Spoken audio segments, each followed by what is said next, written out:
Welcome back, ladies and gentlemen, to the Whatnauts Review Show, our weekly book club style podcast here at the Whatnauts. We cover all sorts of different genres and mediums, so there is bound to be something for everyone.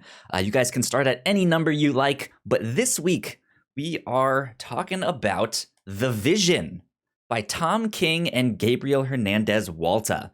This is one of my personal favorites. My favorite comics, but if you are just getting done with Wandavision, I think this is a good companion piece to go along with that. But yeah, we'll get to it in just a sec. My name is Kyle Springer, and I am joined by Melissa Wilkinson. Hello. Melissa, how's it going?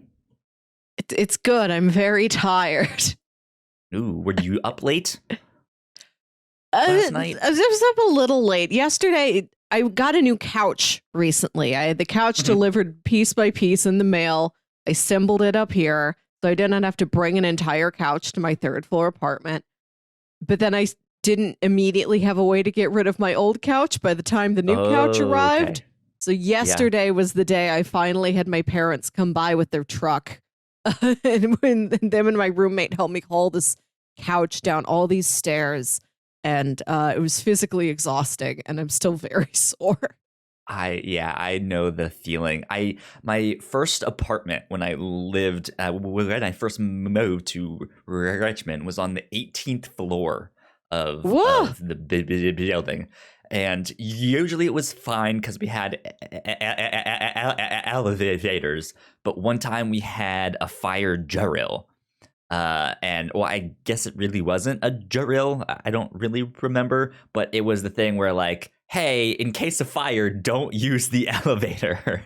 So we had to walk down all 18 steps, and we were outside for like 20 minutes ish. And then they sent us back in. But again, it's like, well, I have to go up 18 flights of stairs now. The elevators weren't back in order by then? Well, it was still like the whole building was emptied out. So it was either you wait like half an hour to get the elevator, or you just go up 18 flights of stairs. So yeah, that was a workout for sure. Wow. Steps are no fun. No fun indeed.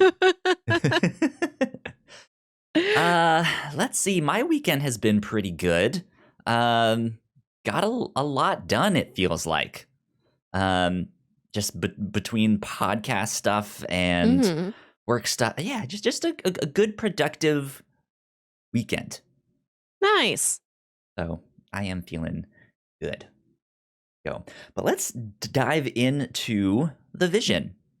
Tom King, Gabriel Hernandez Walta.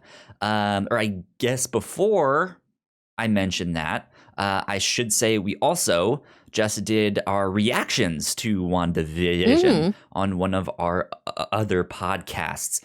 So if you guys want to hear us talk about Wandavision and our reactions and thoughts on the finale and all of that stuff, that is up on the Reactor Core, which you guys can find on our website, thewhatnauts.com. Yeah, good stuff. Melissa, what did you think of The Vision? I was very impressed. I can understand why this has been such a talked about comic of the last several years.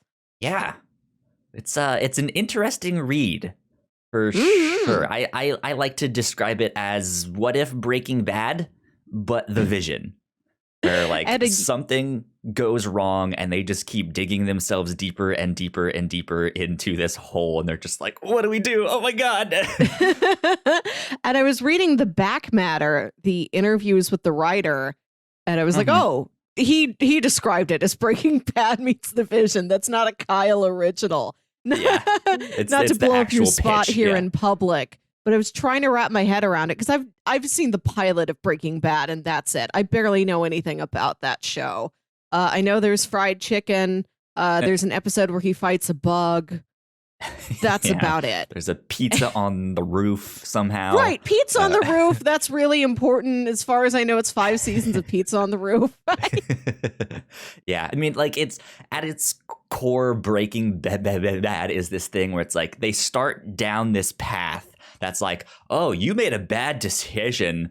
Let's see how this plays out, and then it just gets worse and worse and worse, and it's just like, oh no, what is happening?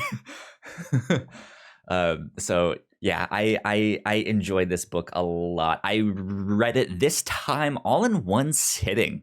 It was just it's just so good. I'm like, I can't stop. I have to read it all. But there, so yeah, you enjoyed it then. Yes. Good. I am glad. Let's see. I guess you haven't really read much stuff that has had these characters in it before, have you? No. I don't think we've done too much Marvel stuff here on the podcast yet. I don't think we've really touched on Avengers. Like, we've read some Fantastic Four, which did pay off. There's a little Fantastic Four nod in this that I was able to catch. We've read some Spider-Man. You don't know what other Marvel stuff we've read. Yeah, this is probably my first time reading many of these Avengers.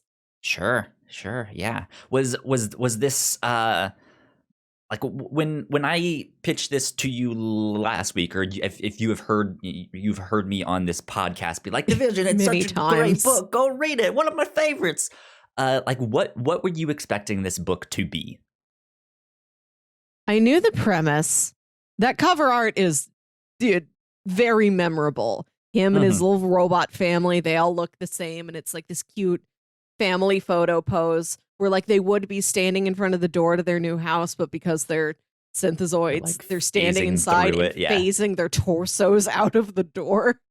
Yeah. I knew it was Vision creates a family, tries to live normal suburban life, things go wrong. But I did not know what things go wrong. I've learned more over the last couple weeks watching breakdown videos of Wandavision referencing various things in the Vision that could have influenced the show, that might show up. Are we going to get a Wandagore Everbloom? Who knows? So I've learned more over the last couple weeks, but before that, yeah, I did not know what went wrong, what the extent of the damage was, what the tone of the book was. This is a horror book, kind of. Kind of, yeah.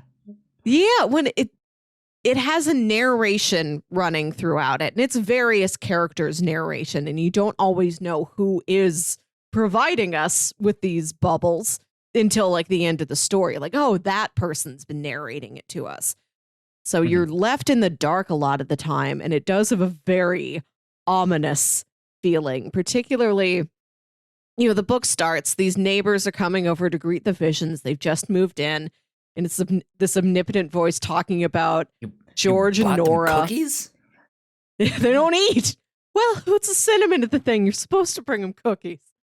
It's talking about George and Nora and, like, their impressions of the Visions. And at one point it says, later on, one of the Vision children will burn down George and Nora's house. And in their final moments, George will think of his wife and how lucky he was to have her. And Nora will think about the floating water vase of Zella and why it was empty. Yeah.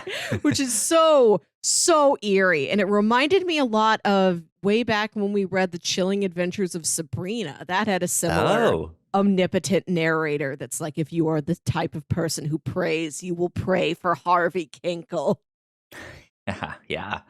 I think the start of this book, especially like the first couple issues, really is like the feeling we got watching WandaVision at the start, right? Where it's like, oh, it's this nice, like, perfect sitcom family, but oh, there's something really dark going on underneath all of this. And yeah, it's a great companion piece. I'm glad we got to read this because we covered it a long time ago. Me and Paul did on the Whatnauts podcast. And this is the first thing that we have brought back from the Whatnauts podcast that we were like, hey, we're covering again. This time more Melissa, because there was no 100% Melissa. more Melissa. Yeah, yeah. So I'm glad I got to share this book with you. Any other kind of general thoughts on this? I think it's a good read. It's a fascinating, fairly standalone story. Like a lot of this absolutely background detail I've absorbed via osmosis, hearing about it in various Marvel breakdowns and theories and such. But as long as you know like a couple names, a couple superpowers, like if you've just seen some Marvel movies, I feel like you could start reading this and just accept that that's background information that isn't really specific to the plot. Everything you really need to know, they tell you. Yeah. It's definitely happening like within continuity, and I don't want to say they reference it, but there's like a few panels where it's like, oh, I can understand that other things are happening when he goes to work, for the Avengers and stuff like that. But it's not like oh, well, if you haven't read that book, sorry, it's more like, okay, he's going off to work, but that's not important for this story here. So let's, stay focused here. So yeah, it is a good self-contained story. That I think, if you enjoyed Wandavision and are looking for something else to read that is similar, this is it. There you go. With that, let's get into a little bit of housekeeping, and then we can get on to spoilers and start talking about the book. If you did not know, we have multiple podcasts here at the Whatnauts. I mentioned the Reactor Core at the start, so hopefully you know that we have multiple podcasts here at the Whatnauts. You guys can find out more information on our website, thewhatnauts.com, as well as your favorite podcasting platform of choice. Just type in the Whatnauts and all of our shows will pop up right there. If you like what we do, patreon.com/the Whatnauts is where you can support us for as little as $1 a month. We have a $3 tier where you guys can get all kinds of exclusive content from all of our shows. We have a $5 tier, which gets you a shout out here on all of our shows. So thank you so much to Sam for Thanks, Sam. being a big supporter. We love you a lot. Thank you. If you guys like Twitch and video games and all that stuff, we are live on Twitch 3 times a week, Wednesday, Friday, and Sunday. We also record this podcast on Sunday, so I will be streaming on Sunday night. But yeah, Wednesdays and Sundays are video games, and then Friday nights we record the Captain's Log, one of our other podcasts. So be sure to check that out at twitch.tv/the Whatnauts. And don't forget to subscribe if you want to support us there. Tier 1 subscription is about $4.99. However, if you have Amazon Prime, you also have Twitch Prime. You just have to link your accounts and you get a free subscription to give away to the streamer of your choice. And we'd love that to be us, because it's no extra cost to you and it's free money for us, and that means we can do bigger and better things down the road. So yeah, that is, I think, about it for housekeeping. I will say, be on the lookout. Since we did some reactions for WandaVision, we will be doing the same thing for Falcon and Winter Soldier. However, we will be doing short ones, so we will be doing them for every single episode, rather than okay, here's part 1 and part 2, and that's it. It's just like there's going to be one for every single one. So be on the lookout for that as well. But with that ends housekeeping. So let's get on into spoilers. There we go. We're here. Spoilers. Welcome to spoilers. So another fun fact about this, I mentioned when we watched Hannibal that it was like, this is really strange because he's in Wolf Trap, Virginia. I've been there.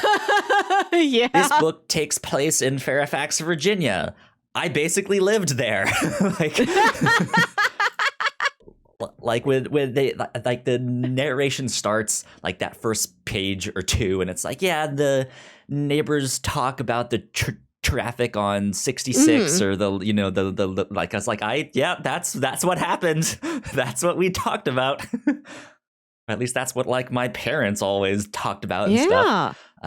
Because that's what would happen is all the people who like worked in DC would live outside of it in Fairfax or Loudoun County and stuff like that, and then they'd commute into the city and stuff. So this is another one of those things where it's like, yeah, this is my experience. Except maybe less murder, right? Right. I'm glad you didn't encounter any murder living in the states surrounding Washington, D.C. You were you were farther out in Virginia. You weren't very how close were you to D.C.? Were you in the city? I was about right. Yes. I was not in the city of D.C. I lived in Fairfax County. How far away is that? It's about half an hour on a good day with no traffic. But there's Fairfax County, and then there's like Fairfax, the like town, I guess it would be. Yeah. I didn't live in Fairfax, the town.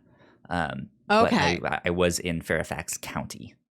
Okay. Some of these names sound familiar to me because on X-Files, they went to a lot of places in the metropolitan DC area to solve various spooky crimes. Yep. They were probably right around there. So good stuff. So you mentioned the narration. I want to talk about that because I don't think this book really has many like twists of what you would call like a traditional twist, except for arguably this when it like reveals who is narrating at least the first half of this book here.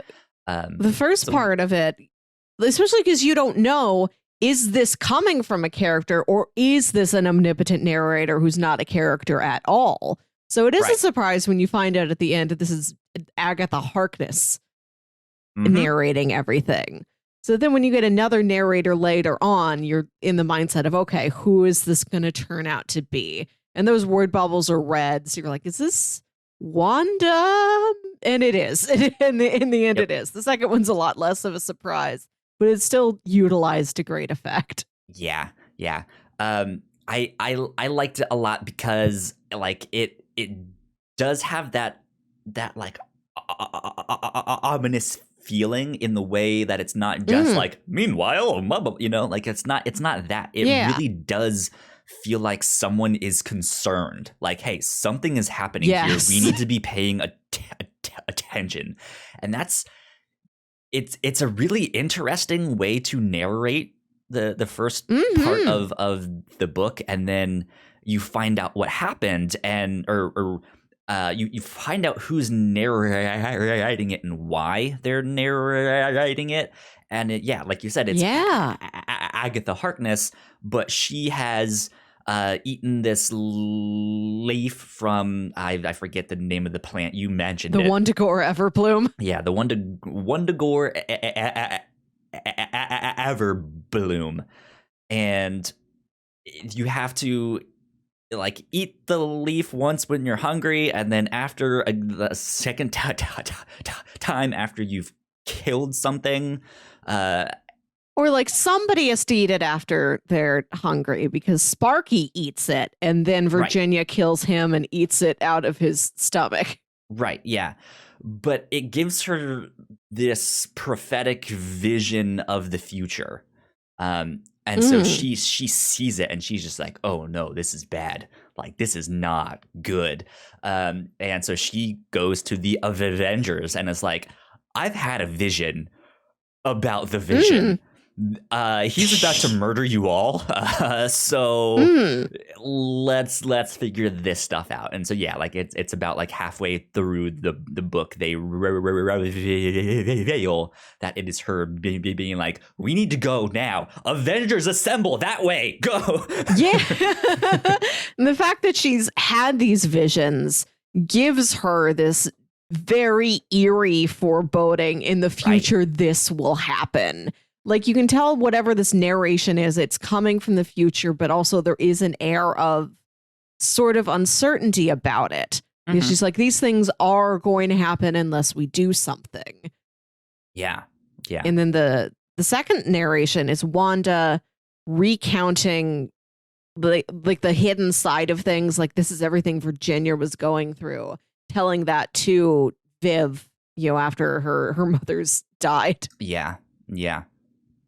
So yeah, again, spoilers in their vision creates this family to go start a quote unquote normal life, and not all of them make it out alive. Yeah, I was surprised.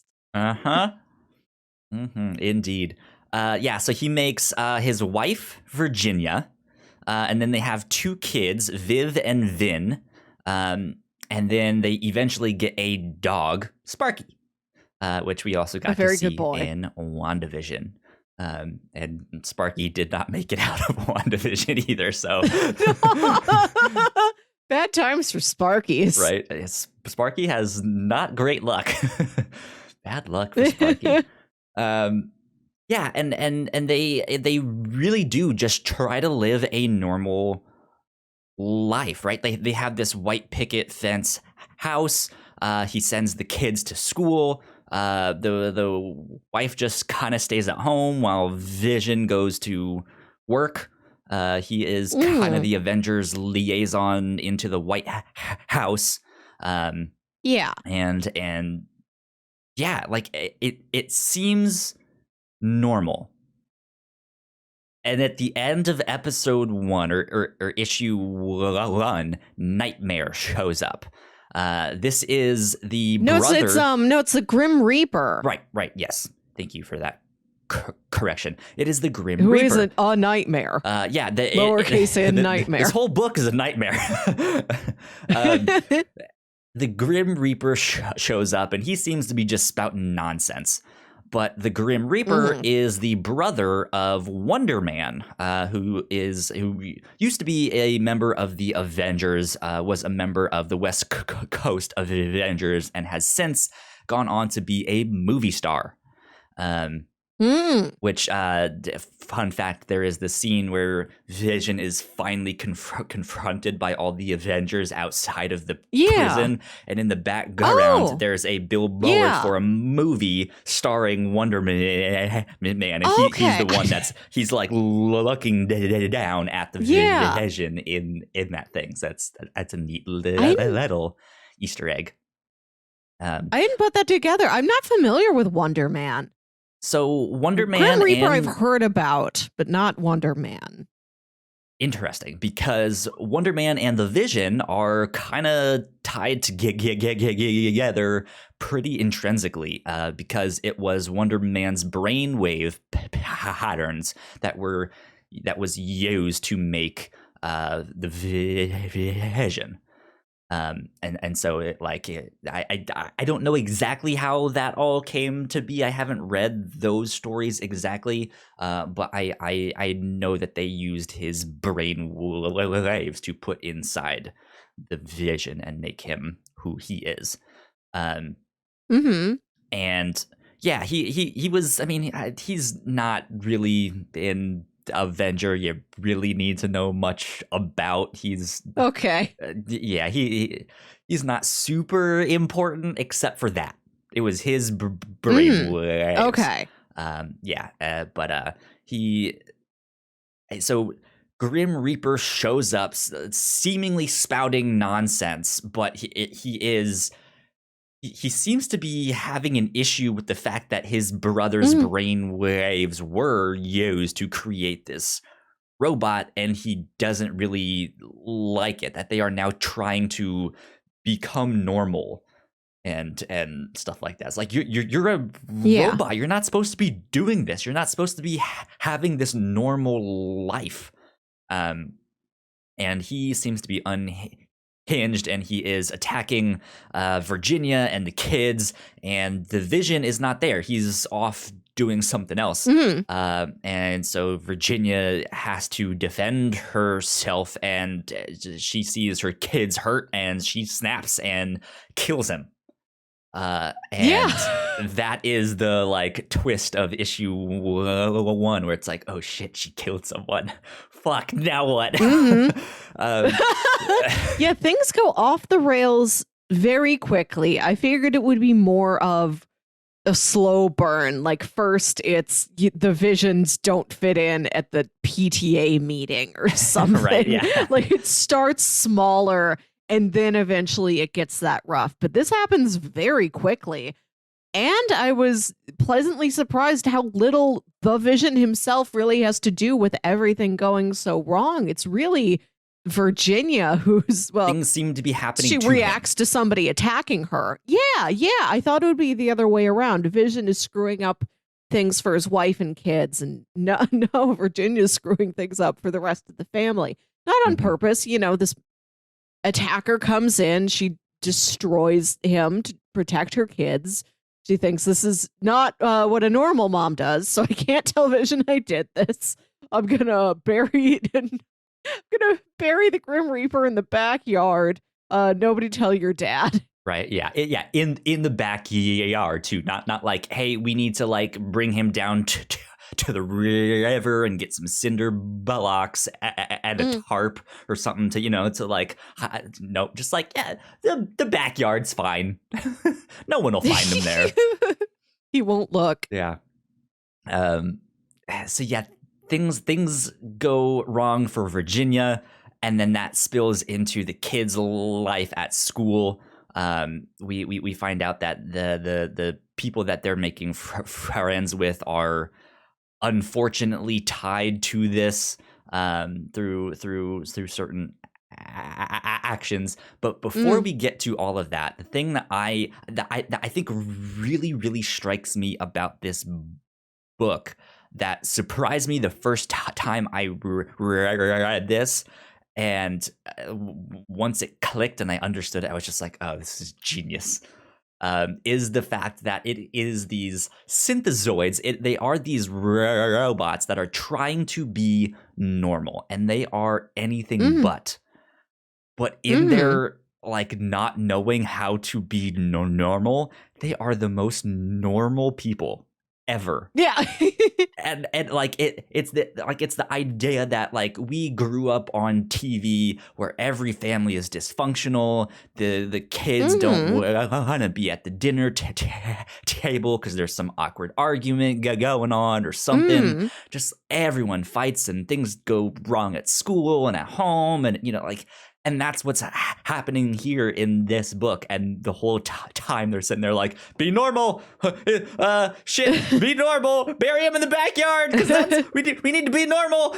Right? Like, it's so funny, but it's so in a weird way poignant of like, hey, there really is no such thing as normal. Or maybe there is, but what is actually normal is the fact that things go wrong, right? And yeah, I've been amazed at that, because that's usually, I mean, it's not super deep when you think about it, but for a comic book, it's pretty like that. That's not something you would typically see in the Avengers, right? Or in Justice League or in a Batman book. Like, this was a really interesting character to study. Is what I love about this book here. So yeah, it's very complex, and it's interesting to see this from a robotic perspective. We've got stories of like somebody with superpowers, or somebody who's maybe an alien trying to fit in. A robot, the Vision probably knows better than anyone. to err is human. Humans are incredibly fallible. We make a lot of mistakes. We don't know the logical way out of anything. So the problem of this family trying to fit in and do human things and not make mistakes is really the trap that they're falling into. Yeah. You mentioned it's a horror book. I would also put up sci-fi in a weird way, because sci-fi always has I don't even, there's not like a definitive word you can call it, but they always are like one step away from what humanity is actually dealing with, and so it's a good it's a good genre to kind of look at humans or the human condition or whatever, and comment on what is wrong with it or where we're going with it and stuff like that. And that's exactly what this book is doing here.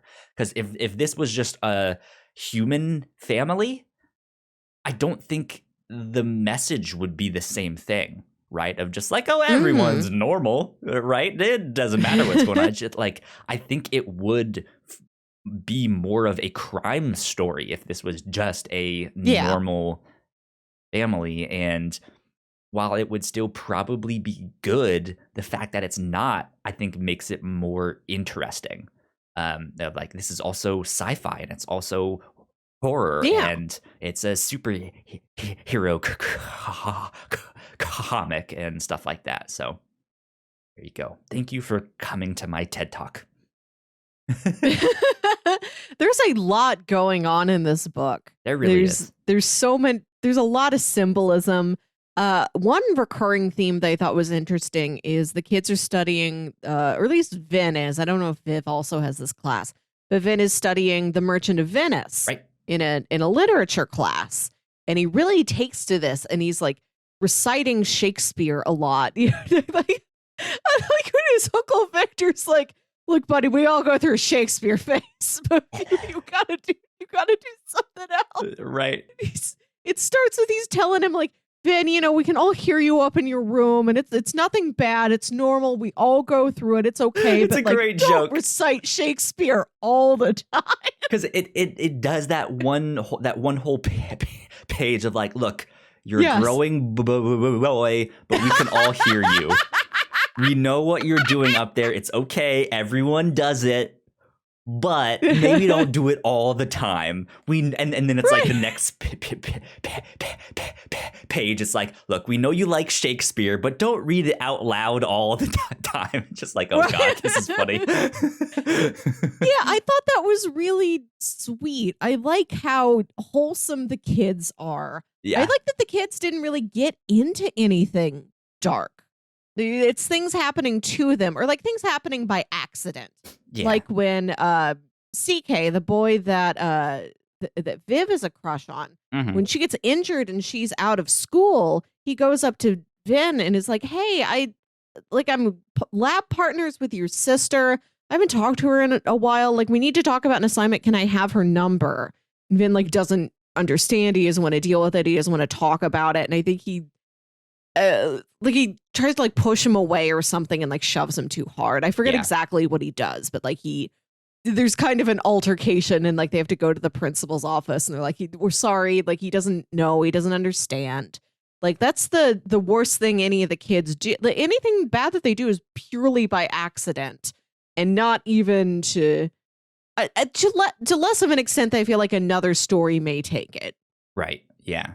Yeah, I think if something like this had been a show, we would maybe get into some more altercations at school and focus on, well, like, what does it mean to be normal for a high school student, right?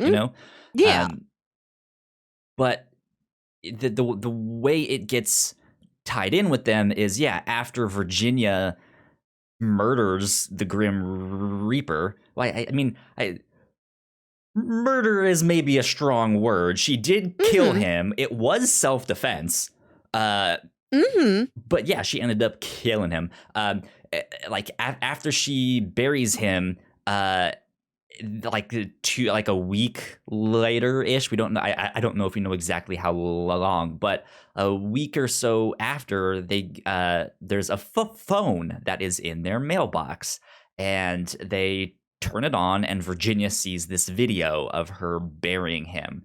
And that is like the issue 2 reveal of like, someone saw, like, this is not good. Now she has to deal with that. Mm-hmm. And we find out that the person blackmailing her that saw her is the father of the boy that Viv has a crush on at school. And so when Virginia goes to confront this guy, he ends up pulling a gun, and she's just like, look, you can't threaten me. Like, that's not gonna work. And she doesn't say it, but she's like, she in the back of her mind, she knows like, hey, I can phase. Like, you shoot me and it'll just go right you through cannot me. shoot me. Right, yeah. And so, like, she doesn't really say that, but as the commotion starts, his kid starts to walk downstairs and is like, hey, what's happening? And that's when he shoots, and it goes through her and hits his kid. And so he ends up killing his own kid by mistake. And it like we said, things just get worse and worse and worse. And so now there's this second kid dead. And so she's like, oh shit, knock out the dad, because like I need to shut him up somehow. So she knocks him out enough to put him in a coma indefinitely. Yeah. And then Viv at school, the boy she fell in love with, is now dead. Like, not there, and she like keeps replaying her like last memory with her, and it's just there's so much stuff happening, and it's just like, how can things get even worse? Oh my god, what is happening? And they get worse after this. I still think I'm still very fascinated by how things are getting worse from like one angle of the family. Right, yeah. It's not, I figured this would have been either Vision screws things up for this family he's created, or all of them are messing things up. But it really is just Virginia. And all in ways that like you really understand. Like, she's a very empathetic character. You feel bad for her. You feel bad that she doesn't feel like she can reach out to anybody. Like when she kills the Grim Reaper in self-defense because he's attacking her family, and she feels like she can't tell Vision because that's not what a family would do. I wanted her to like reach out to some other, superhero mom. Like, do you want to ask Janet Van Dyne? Do you want to ask Sue Storm? Like, there's got to be somebody else that you can talk to. It's like a friend of a friend who's had to do that before. Yeah. They're like there is there's a number of comics I've read where they do end up having support groups like that. In The Runaways, there's one of like people who used to be superheroes and then stopped, and like how to like move on with your life or stuff like that. In Spider-Man recently, there's been one for like ex-girlfriends of these people, especially the ones that like knew their secret identity, right? And it's like, well, we still can't tell anyone, so we can't really move on with our, like, we have this burden now. Yeah. So that there are things out there like that, but yeah, that's not what happens here in this book. But yeah, you would think just like go talk to someone, communicate, do something. Yeah. So while all that is brewing, the cops finally get wind of all of this, and they end up questioning the Vision. They bring him to the police department, and here we get another one of those ominous moments where they're questioning him, and they ask him like, was your whole family with you on this one night? And he says yes, which is a lie. and he has no reason to lie. Like, he doesn't know that all of this has happened yet. But it's one of those things that, like, looking back, it started with this. Like, it started with this lie of just, like, if he had known, or if she had spoken up, like, the lie would have had a different meaning or stuff like that. But because he just blanketly just, like, was trying to protect his family, it went wrong. But that's what you think is happening. You know, he doesn't know for sure that Virginia's gotten into this mess, but like they ask him, was your entire family home on the night that this incident happened? And he says, yes. And you can presume he's lying just to avoid any possible suspicion, you know, like even telling them like, oh, my wife had, she was meeting a business colleague. She was hoping to get a job. You know, like he doesn't tell them anything like that. Right, Which is the worst thing that you've seen Vision do. You don't imagine that he would do something like that. But it's still like, I see this as like a little ripple. Like this is just like a little stone in a pond and it's going to turn into something else. He has not no idea what it actually means yet. But then later you find out he wasn't lying. Virginia had recoded his memory so that he sincerely remembered, she was there. All of my family was home that night, officers. I don't know what you're talking about. Yep. That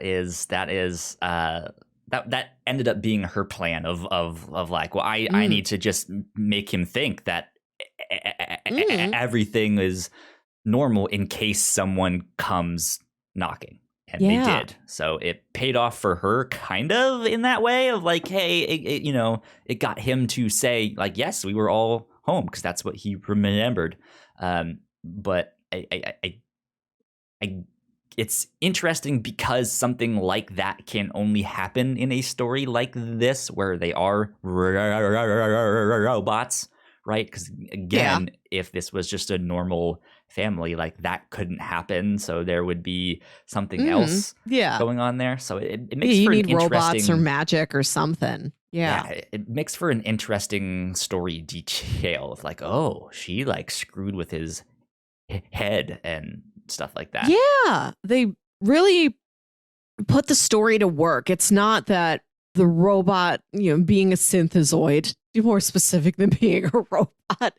Synthezoid, that's a stand-in for any other way that a family could be unusual, could have difficulties fitting in. It's very specific to them being these non-human technological beings. Like you couldn't take an alien family and tell this same story. Right.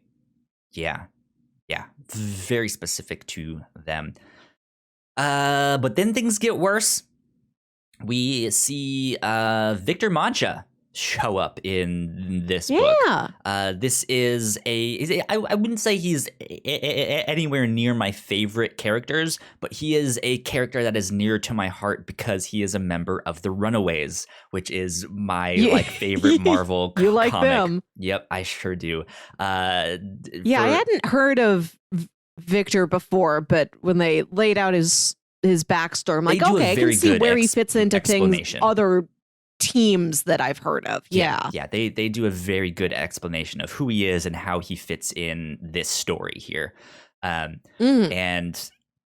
I love the Runaways. That is my go-to book to recommend to someone who has never gotten into comics before and wants to get into them. It is a Marvel comic, but it takes place on the West Coast. So, none of the other heroes are really around there. It's all brand new characters. You don't really need to know. You can start with issue 1, and that is the start. And it's written by Brian K. Vaughan, who is a fantastic writer. He's written he writes Saga, if you're familiar with that book. He wrote Why the Last Man. He was on the writer's room for Lost. He writes a lot of great stuff. But yeah, that is like, if you know nothing about superheroes and want like a good starting point, Runaways is that book. But Victor shows up because the Runaways gets this like vision of the future where this like mysterious guy has defeated the Avengers and they don't know what to do with him, and his name is Victor Mancha, and they go find him at the local high school, and the book makes it seem like his father is Dr. Doom at the start. And you're like, oh, this is strange. Like, I don't know about that. His dad must be Dr. Doom. And then no, twist is that his dad is Ultron and that he's a robot Victor too. Jr. Yeah. Yeah, I something I thought was sweet in this book is that Victor and Vision look at each other like brothers, not just in like a flat logical sense, like, you could suppose that we are like brothers. It's like, no, kids, this is your Uncle Victor. Yep. He's going to be staying with us. We're going to tell stories. We're going to go out to dinner. I love that Vision puts in an order and tells them, don't make the food, but in 45 minutes, just bring me a bill for the amount of food. That's so funny. Yeah. He's like, let's go out and eat. Because Victor, I feel like Victor has gotten that normal life. He from like when he was created to when he like his teenage years, he was raised by his mom as a normal person, and then went with the Runaways, a lot less normal. But still, like, they went out and did things and had adventures and stuff like that. And then after the Runaways, he joined Avengers AI, which I believe, if I'm not mistaken, is an all robot Avengers team. I think. I don't know. I haven't read that book. But yeah, he's more used to doing normal stuff. And you would think the Vision is too, but I think at this point in his life is like over analyzing it of like, oh, okay, we need to be normal. Well, robots don't eat, so we shouldn't go out to eat because that wouldn't be normal. So like they just haven't done that. I think Virginia points out, won't it be awkward? And he's like, well, that's kind of the point of it. Yeah, let's just go I think he understands human fallacy to some degree. I think he does better than the rest of his family. Yeah, absolutely. I do like that. I like the introduction of Victor to show that there are cool robots. Vision just isn't one of them. Yeah, Vision's just always been a stick in the mud. Yep. So we eventually find out that it is the Avengers at the request of Agatha Harkness that has sent Victor Mancha to the Vision to see if they can make contact and see if Agatha's vision is gonna become true or not. And that is when Vin finds him talking to Captain America, who at this point in the book, if you noticed, is Sam Wilson, the Falcon. Good to see Sam. Yeah. So he's like, that's Captain America. What's going on? He's like, he has no idea what this means. He just thinks it's neat. It's like, oh, that's Captain America. Cool. Why? Yeah. How? And something goes wrong. I don't know exactly how to explain it. It's like, I think Victor's trying to like quiet him down. Like he can't let Vision know because he's been sent there sneakily but kind of honorably. Like we can't accuse Vision of something that he hasn't done and that we don't know for sure that he's going to do. Victor, you're his brother, you know him, you can get on the inside. They're like, we just need to find out what the situation is. Like the Avengers are, even if they frightened of Vision, they still he's still their friend, and they're trying to be as gentle as they can be about this, which I appreciated. So Victor's like, oh, no, like you can't ruin this because like if this whole thing goes down, then maybe Vision is going to wreck the world and we've ruined our one chance to try and stop it before it happens, to keep our friend from becoming this terrible villain. And he's trying to like sort of freeze Vin where he is, kind of like digital, like, electrically hold him there or something. And he like hits him too hard again and just kills him. Basically, like he overshocks his cognitive sensors. Yeah, so that's ultimately what happens is that Vin is killed, that Victor kills him, but he doesn't mean to. And upon reading this book again, I kind of got the sense that maybe this electricity thing that is happening in that room, I don't know if that was actually Victor. I think it was, because there's there's that whole thing about the vibranium, that Victor is kind of fascinating, addicted to the feeling that this vibranium gives him. But whenever he touches I didn't know there was something vibranium could do. Something with him being a robot specifically, just I mean, it's vibrating at a certain frequency, so I don't know, I don't get it, but it's acting sort of like a drug to him, and Victor has become addicted. And I took it because when he touches it, there are these like the same like blue electric sparks that is happening. So if he's addicted, I'm assuming he's built up some kind of tolerance or immunity. And I think he had some in the house with him, and when Vin walked in, it was a large enough amount that it basically killed him. And he was like, wait, no, like don't fight this thing, because Victor was the one like, stop it, like don't fight this.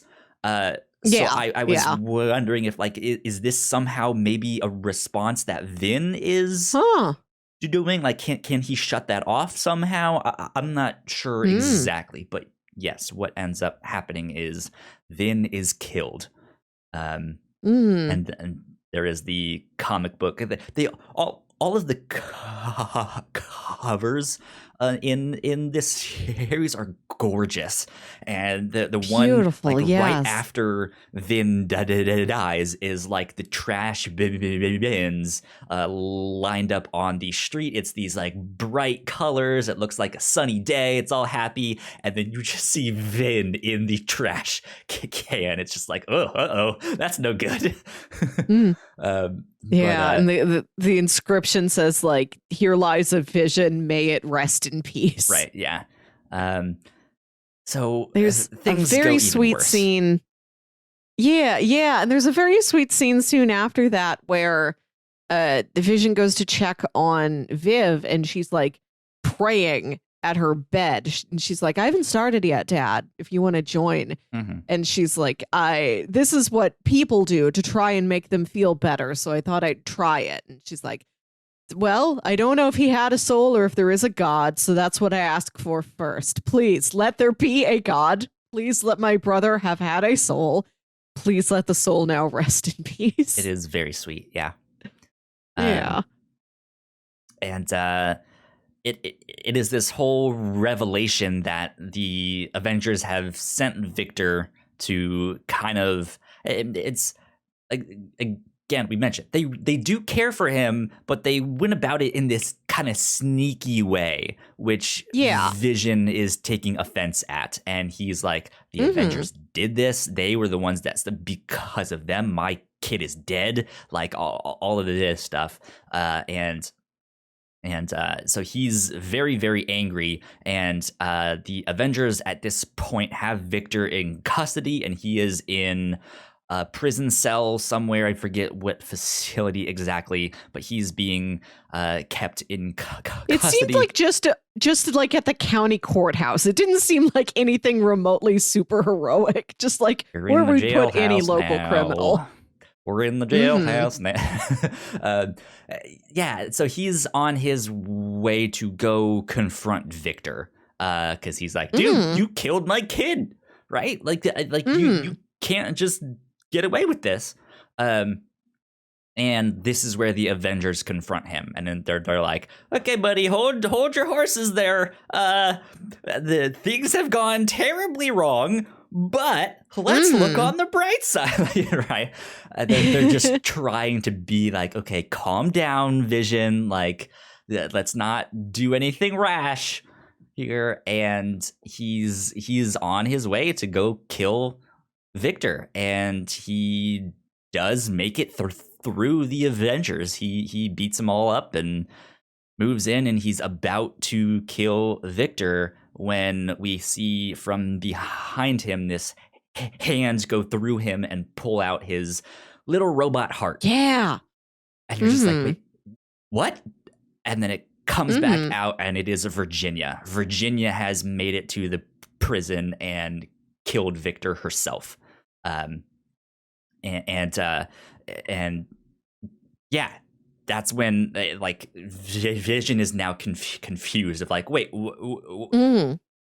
it's that like Spider-Man meme of like, yeah, you're here, I'm here, we're the set, what? Who's driving the bus? Right, yeah, and so he's a bit confused, and then that's when we get the big reveal of what all has happened. That she has messed with his mind, which is why he lied to the cop, because he genuinely thought it was the truth. But then she also changes the story a bit, that she didn't bury the body, that she burned it, that all of like stuff is still not exactly right. But we also found out that she has basically poisoned herself. And she knows the floating water vase of Zella. Yeah, which is this like it's a floating vase that looks like it's made of water. So like it's confusing at first. You think, oh, it's just an invisible vase. It's like, no, this special water is the vase, but no one can put anything inside it because this water is poisoned and eats through things. It's like acidic, and so it's just this like decorative piece is basically all it is. Like that's what their neighbor Agatha's narration says, like, this was the last thought to go through, their neighbor Nora's head as she died. Why was that vase empty? Then she explains that in order to make the vase what it is, the water is corrosive. And she's like, everybody asks, what's the point of making such a vase? And there's no answer, which is like the visions themselves to some extent. If they are so focused on being normal and being perfect, that's a destructive cycle. They are corrosive. There's nothing inside them. They are perfect floating empty vases, vases. Exactly. Yeah. So she drinks some of this water because she I think at this point has realized, I'm the one that screwed things up. I'm the one that has gone wrong, right? Like, we shouldn't be doing this. It's not normal for murder and lies and all, like that's not good, and that's not what the Vision needs. And so she kills herself / sacrifices herself / she drinks kills Victor to the water. Like she takes care of it all so that Vision is still guilt free. Like, he hasn't done a thing. He hasn't murdered anyone. He was angry and about to, but up until like this end of the book, he still hasn't done a thing. Right, because she reveals that everything that he has done was her rewriting his memory, rewriting his personality, making him more aggressive, making him want to kill Victor and fight the Avengers. Yeah, and she drinks the water, and Vision says, you can phase out of it. You can move your body and leave the water floating here over the couch while where you're sitting. And she's like, no, it's already started, and like, I need to do this. I'm not going to drag you down. You and Viv can still lead your semblance of a normal life. Yeah.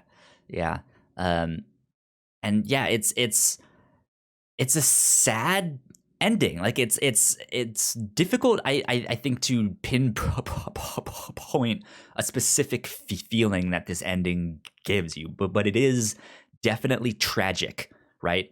It's sad, but I also don't feel bad for her because of all the things that she did. Like, she screwed things up royally. Like, this really is all your fault. Like, it might not have started out intentions. Like that. Right? Yeah, like, you had good intentions. Yeah, like, this is man, like, just no one communicated. Like, right? Yeah, I think it makes it a stronger story for her to have good intentions, and it is self-defense, and it is misunderstandings and mistakes, and I didn't think my powers were that strong, and all of that stuff. Yeah, I like that she still stays a good person, but also she is the one actively making the mistakes. Like I said, I thought this would be Vision messes up life for his wife. And the fact that his wife she's messing things up, but in doing that, she is the more active character of the two of them. I like that. Yeah. Yeah. So in the end, the Vision is saved by his wife, Virginia. And she passes away. So now the only family that's left is Vision and Viv. Single dad, teenage girl, single dad, the Vision. And then I think the final couple pages, you see him crafting another robot body, and it's vague enough, the synthezoid form, that you can't tell. Is he making another partner? Is he making another child? What is this? Who is this? Yeah. What is his intention? I don't even know if that plot thread is brought back up in another book. I don't think that really ever panned out. I could be wrong. I don't know. But yeah, just off the Does top of my Viv head. continue to appear in another title? She does. She ends up joining the Champions, which is like the Marvel version of the Teen Titans. So she's there with like Miles Morales and Nova, and I think there's I think Amadeus Cho is on the team. And I don't know who else, but yeah, there's it's like young superheroes. Why do we need another young superhero team that isn't the Young Avengers? Or do the Young Avengers come later? I know there is a team called Young Avengers, and that seems like it would encapsulate everything you need.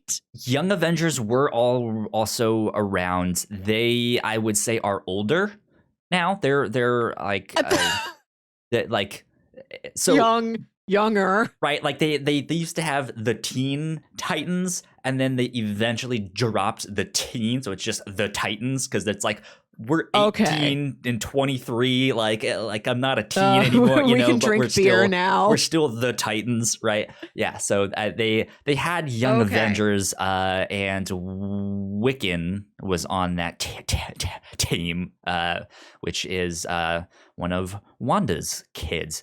I don't know if Speed is really on that team. It's weird. The Billy and Tommy are both like characters in the Marvel universe, but you really only hear about Wiccan. Like you really only hear about I got him. I got the impression that like Speed is out there. He's a superhero. He does superhero stuff, but he's just like not as in the forefront. He mostly is off doing his own things somewhere. Not at all. I just read through Empire, which was a recent kind of Avengers / Fantastic Four crossover event thing, and it involves Wiccan and Hulkling at the book, because he grows up to be gay, so they have a bit of a romance going on. Is Hulkling Amadeus Cho, or is that another person? It's a different person, and actually a little bit deceiving. He is half Skrull. He's not actually like Hulk related, but he is still like big and green. He's half Kree, half Skrull. Wow. So the name is a little bit deceiving there, but yeah. There you go. Okay. There's that. But yeah, there's a whole bunch of teams running around. I need a map of teams. I only know like the big ones. Little bit of I guess you could say it's a spoiler. A little bit of a spoiler. But Victor does survive. He is not actually dead. He shows back up again in the Runaways book as a disembodied head. So wow. Yeah, I love a disembodied head. It's great. Yeah, he's a good character. So there's I would say that the scene where Agatha's talking to like all these superheroes like, guys, we got to keep an eye on the Vision. We got to do something. I was really proud of myself because there were only like 3 people in that big panel that I could not name. Yeah. There you go. There you go. Good stuff. Good stuff. Yeah. I'm growing every day. You mentioned a little Fantastic Four Easter egg. Do you want to mention that? I do. It's really early on. I don't even remember the context of it anymore. But somebody's saying, I just got shot at by a bunch of cows. It's like, those are the Skrull cows. The Skrull who debuted in like Fantastic Four issue 3 in like 1962. I think it was they Victor, like tricked when them they into were like explaining like who Victor is and all of the stuff that he's done. I think it was him. But yeah, it was in one of those earlier. Those I don't know. Flashback things. It's somebody's yelling about being attacked by a cow. And I'm like, that's the Skrulls who were transformed into cows. They finally woke up all this time later. Yeah. Like, it's great. Out of so few Marvel comics that I have read, for that to come back. You officially had your Captain America moment of, I understand that reference. I understood that reference. Yeah. It's good. Yeah, they have some real heartening. There was another moments. Very specific reference I was very proud of myself for recognizing, and that somebody just like, I think they're talking about assorted jobs Vision has to run off and go do, and he's not there with his family. One of them, it's like, I have to go deal with a star jammer. I'm like, I know what a star jammer is. Thanks, Jay and Miles. Yeah. Yeah, there are some good heartening moments in this book, whether they make you laugh or they make you tear up and be like, oh, that's sweet. Like I like this. Like I really do enjoy this book, because there is a lot of depth here in these 12 issues. And this is the thing that put Tom King on the map for me. He had been writing a book over at DC before this. I don't remember what it was called. I've heard good things. I haven't read it, though. It was with like a lot of lesser known characters. But after this, he went on to write Batman and did a really long run on Batman. Okay. I really enjoyed it. For the most part, it had its ups and downs, but he does the same kind of thing where he really likes to do these long, in-depth character studies of like what makes Batman Batman. Why does he think the way he thinks? What is Batman? When he's in love, does that change the Batman? What's going on there? I've really enjoyed it. And currently he's writing a book called Batman Catwoman, and they are bringing back the Phantasm. I have the poster right above me here, Batman Mask of the Phantasm, but they are reintroducing her, or I guess introducing her into the comics. So there you go. And I guess spoilers, it's a girl. So yeah. But he's working on that right now. He's also writing a Rorschach comic for DC. So if you're fans of Watchmen and stuff like that, he's doing something with that. I've been buying it. I haven't started it yet, though. But I am enjoying his work for sure. Nice. Yeah, I really liked how this was written. I loved, we talked about the narration.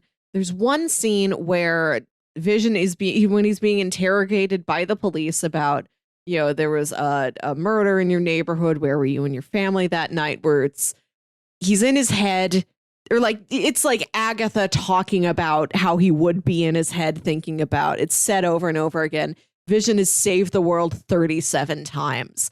And it's him listing the 37 times he has saved the world from all of these foes. And it's like Ultron, Ultron again, Doctor Doom, Kang, Ultron again. Yeah. I didn't know Ultron was that prevalent. I know he does more in the comics than like the movies have gotten to show us, but I know it was like Oh, every week Ultron's around. Ultron does the typical robot thing of like right when he's about to die, he sends his consciousness or whatever it is into the Dr. internet Modius, and builds himself a new body. So yeah, that's why you'll hear like this is Ultron 5 or this is Ultron 28.2 version 1, right? Yeah, like he gives himself patch notes. Yeah, that's why he ends up coming back a lot. So it was entertaining. I like that even if this is a fairly standalone story where you don't need to know a lot about the comics around it or before it to read it. If you know a little bit more, it's fun. Like you spot the Easter eggs like the scroll cows, and it gives you little bits for you to keep an eye out for in the future. One of my favorite parts of this book is the beginning when the neighbors come over to visit and the Visions are just showing off all the gifts that other superheroes have given them. Like this, I forget who gave them that water vase of Zell-Law, but like they've got a lighter that Captain America used in 1943. Piano they've from got this, Wakanda that's all made of vibranium and stuff like that. Yeah. And it's got like the lid up, but the lid is in the shape of a panther. So it's like you can't close that over the piano. The piano's not panther shaped, only the lid is. Yeah. I'd read an entire book that's just a library of superhero keepsakes and gifts like that. Stuff like that's always my favorite. That's why I like a Superman story. It's like all the stuff he has in the Fortress of Solitude. Yeah. That stuff is wonderful. Or like when you really get a good look at all the stuff Batman has in his Batcave. Like, Big Penny. That one's from that thing. And oh, there's that guy. There's that guy's mask, you know? They have all of these souvenirs and stuff like that. It's good. It's fun. Mm-hmm. I want to talk about the art for a bit because I think one of the most important things about this book is the art, and the art does a great job of also giving you this feeling that something is wrong. Because like I mentioned, the covers of this book, they're bright and sunny. It all looks like Leave It to Beaver, peaceful and happy and like, gee willikers, you know? And then you open up the book and it's darker. There's thicker lines. They're not scratchy, but that like they have this depth, very shadowy. Yeah, like they've I was often struck by.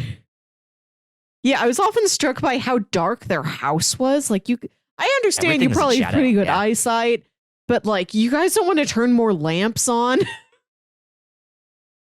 Right? I mean, I guess that's the thing that they're robots. They can see in the dark. They're synthezoids. I know people are yelling at me online. Synthezoid, Kyle. I know. Yeah. I like robots. Okay. Robots. It's a fun word to say. Robots, good old fashioned robots.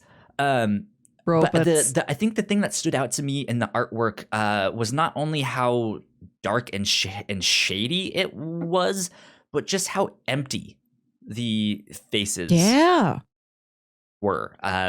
Because we like if you're coming from the MCU, Paul Bettany does a very, very good job of being stoic, but at the right time. Still somehow emoting a lot, like with not much, and I think this does something similar, except there is like a hollowness. Like they really feel like they are empty. Like this is just a hollow shell, and it like, adds to this whole like haunting feeling of just like something's wrong with these guys. Yeah, like Vision in the movies, he's got Paul Bettany eyes in any form. But like these guys, just like these open, staring, like white circles. Yeah, these gaping mouths. They're very, like they're unsettling looking, but they're also endearing. Like the kids always look a little puzzled. It's very sweet. Yeah.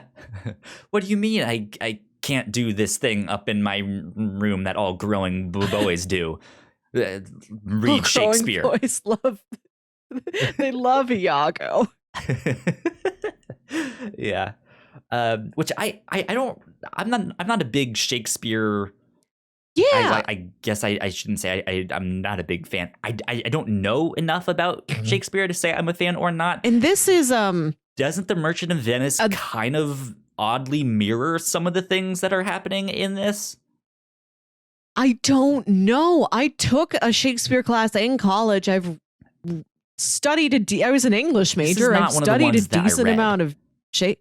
Yeah, I missed this one entirely. We just didn't have room for this one in my classes. You know, there's other stories I know really well, but Merchant of Venice with they said Iago, that's not even it. That's Othello. I forget this guy's name, but yeah, I don't know anything about Merchant of Venice. Big blind spot for me. The one thing that, I mean, the passages that we do get that are in this book does make it seem like there is at least a theme or a part of the book that questions this, like, aren't I just like you? Don't I fit in with you? Yeah, and it's another one of those things. It's just like, great detail, you know.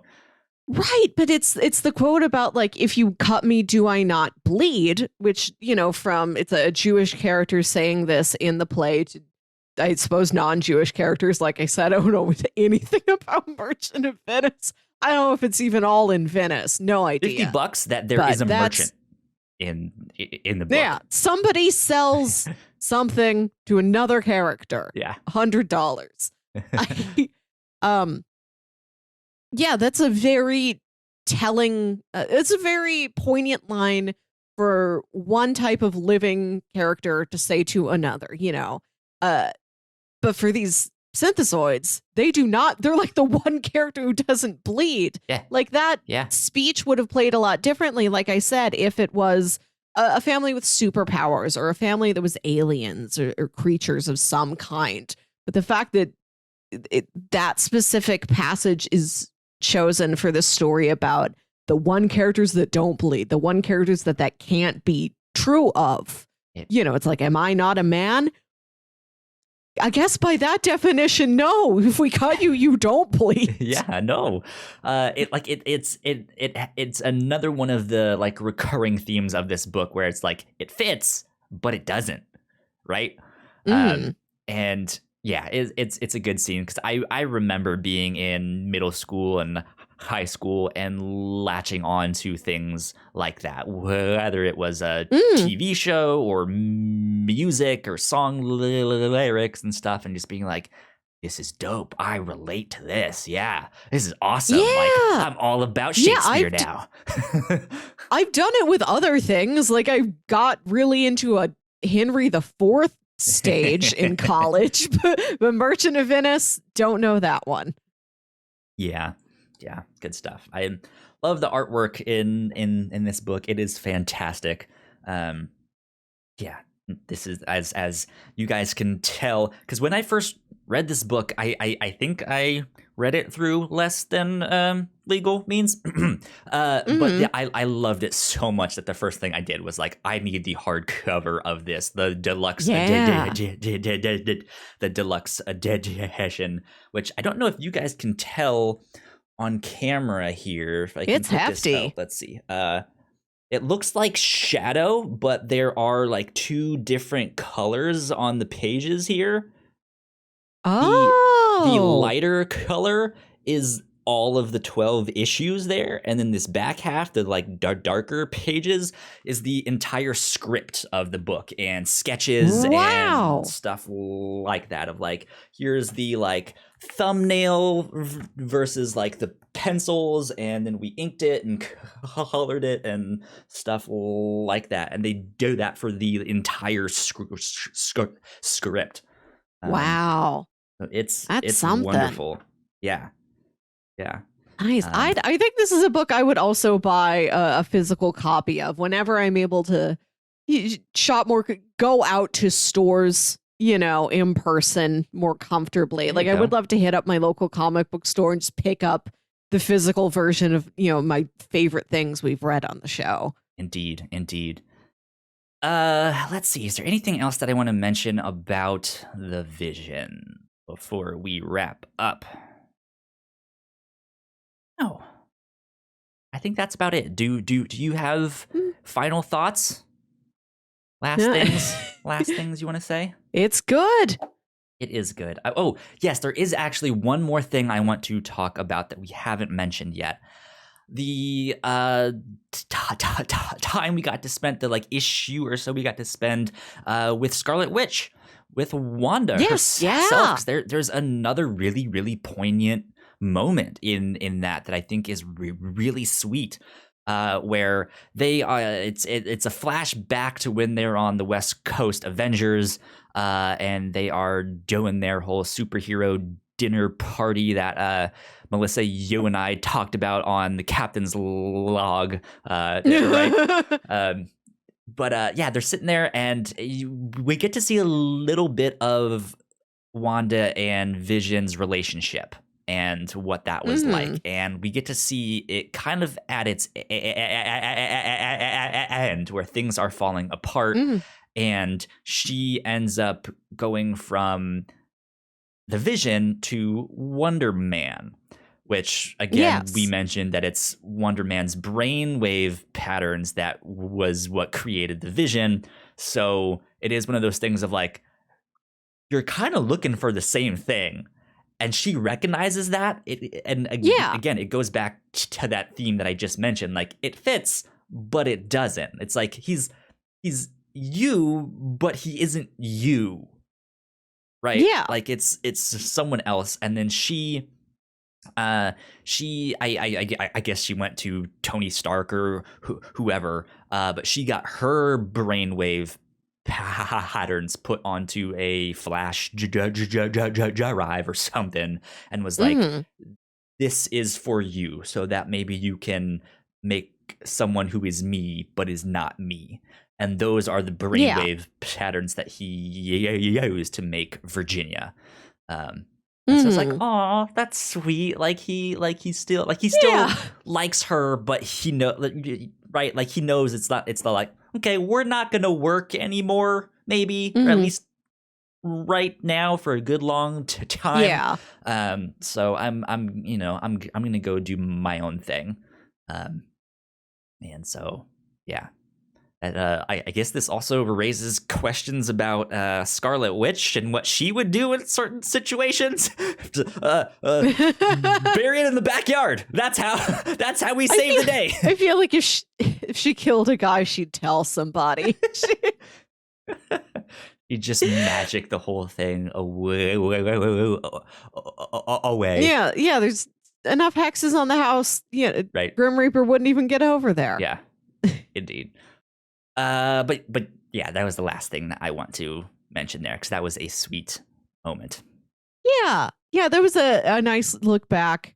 I like to spend that time with them. I like to see them making out behind a tree while the Avengers are fighting somebody in a street. Yeah. Yeah.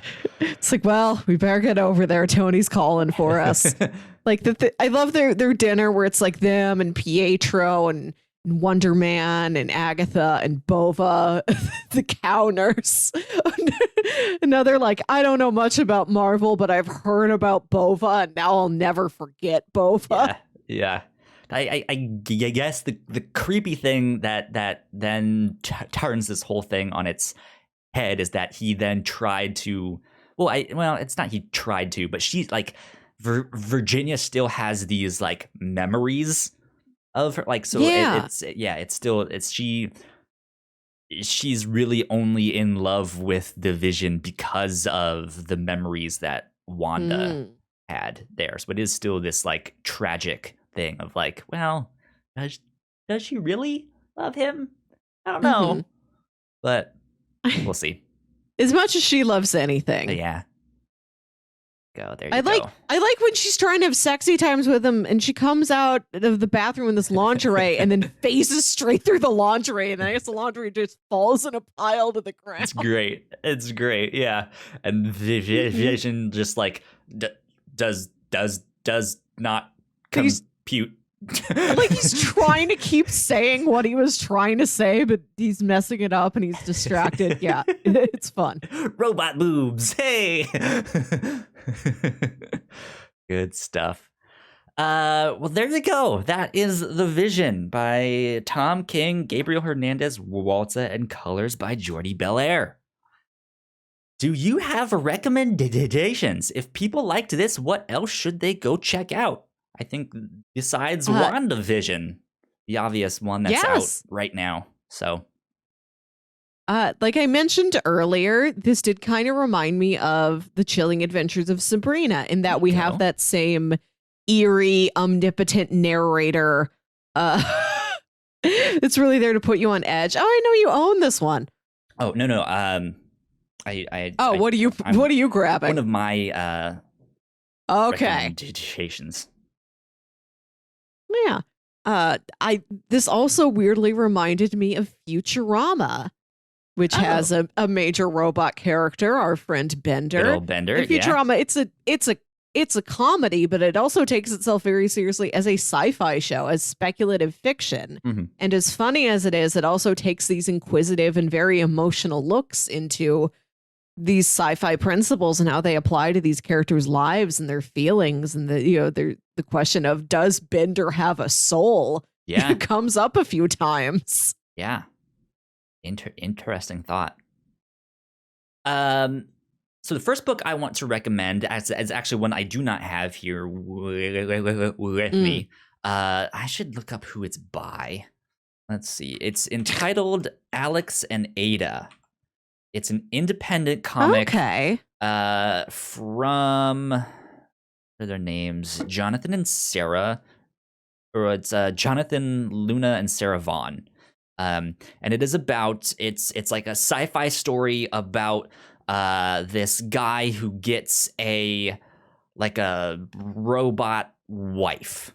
It's one of those like you can buy them online and they're completely lifelike, and they get sent to you, and they'll do whatever you want and all of that stuff. And he ends up falling in love with his robot and wanting to like run away with her and stuff like that. But it's also taking place in the midst of this crackdown on robots, and like they're starting to become illegal, because there is the whole like story of like a robot killed someone, therefore all robots are bad and they should be illegal. Yeah. And so there is this like them on the run in the midst of this love story and stuff like that. And it's a pretty good book. It's like 15 issues long. I think I read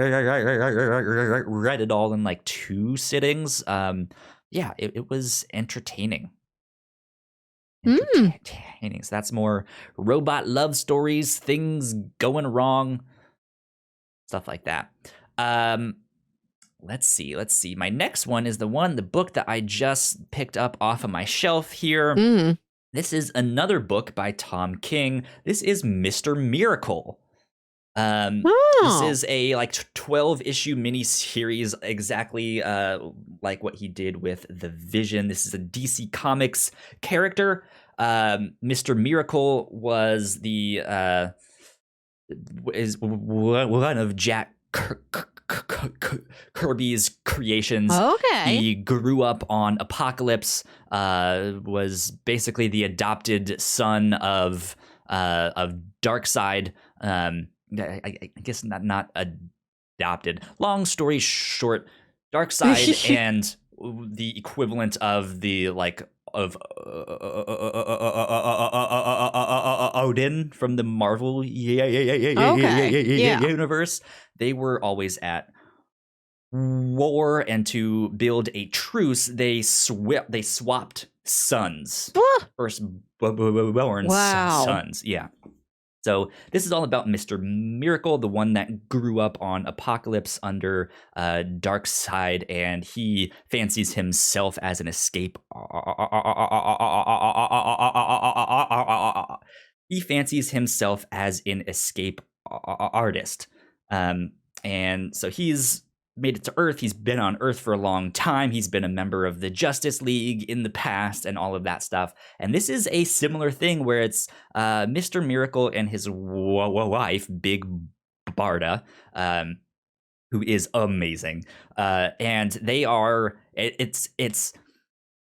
what I loved about this book is that it is them having very mundane, like, relationship conversations in the midst of them doing all of these like super heroics and stuff like that. So as they're off fighting wars and stuff, they're sitting there like, so you think we need another babysitter? The one we had last week was, and like it's in the midst of, and it's another like interesting character study of like what it's like to be in a relationship while you are in another dimension and fighting all of these bad guys. Like, what is that like? Yeah. Like, when do you have time to have these conversations and stuff like that? And I loved it. The art is by Mitch Gerads. And yeah, I love this book. And it also has one of those things of like, I feel like something is really wrong here in the midst of all of that. The artwork is fantastic. It is incredible. And I would highly recommend this book as well. And just looks neat. It's like pink and lime green on the hardcover. Cool. It's awesome. So that one is also by Tom King. So there you go. That's what I would recommend. Nice. Melissa, next week, Alan Busby will be joining us. He is one of the hosts of Crossplay. And he has picked out something for us to watch. Ooh. Here. So instead of doing our normal pitches, he's already picked something, and it is going to be season 1 of My Hero Academia, which is a hit anime. And I've actually seen season 1 before. I have to say I wasn't as hot on it as a lot of people are, but this has like taken the world by storm. Everyone loves this show. It sure did. I watched the first 2 episodes, I think. Okay. Which wasn't enough to form a very strong opinion, but I was like, okay. Yeah. All right. Yeah, like so I feel like I'm missing something. Like even after I've seen season 1, I still felt like I was missing something of like why people really, really enjoy this.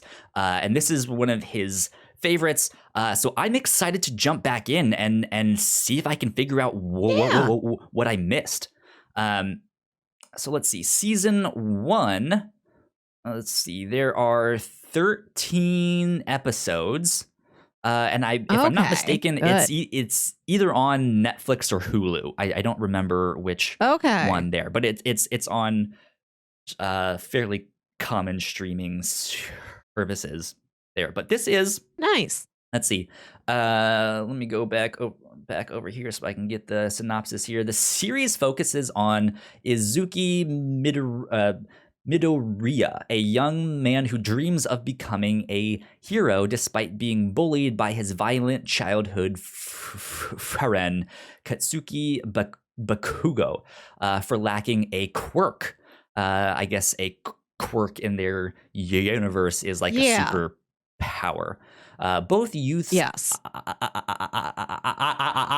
idolize one of the world's greatest heroes, All Might.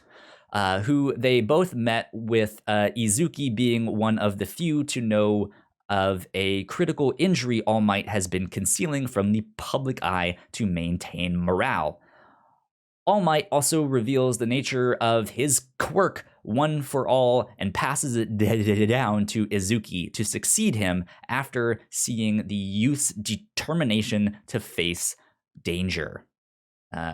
Or in the face of danger.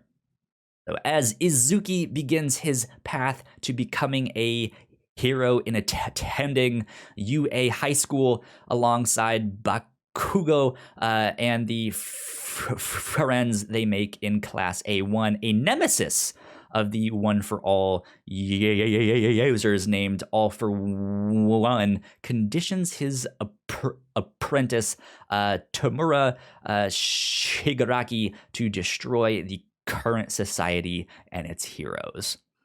So this is an interesting one because we don't get very many like Japanese superhero stories. There are a number of them out there, but we don't get many in the style of more like Western style heroes. So that is what is really, really interesting about this story, at least to me. I know everyone loves it. So I'm excited to jump back in and see if we can fall in love with this story. Mm-hmm. So, there you go. That is what we will be up to next week. Season 1 of My Hero Academia. Alan Busby will be joining us. It's going to be a good time. But with that, Melissa, where can they find you on the internet? You can find me on Twitter and Instagram at Wilkywit. That's WILKYWIT. And you can listen to my other podcast, Saturday Morning Obscurities, where me and my brother Jams talk about a weird old kids show you feel like only you remember. We've just released our episode on Cubics, Robots for Everyone. There you go. More robots. So if you want to hear me talk about more robots, yes. Good stuff. You can go there. You guys can find me at Yo Kyle Springer on Twitter and Instagram. If you guys want to stay up to date with our shows, we are at the Whatnauts on Twitter. So go like, share, subscribe. You guys know the deal with all of that. And if you have some nice words to say, please go rate and review us. That would help us out a ton.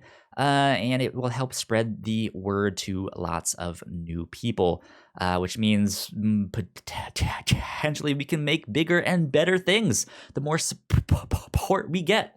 So help us spread the word, because that would be lovely. Wonderful. I was about to like mix those words. Wonderful. You can do whatever lovely. You want. Yeah. Lovely.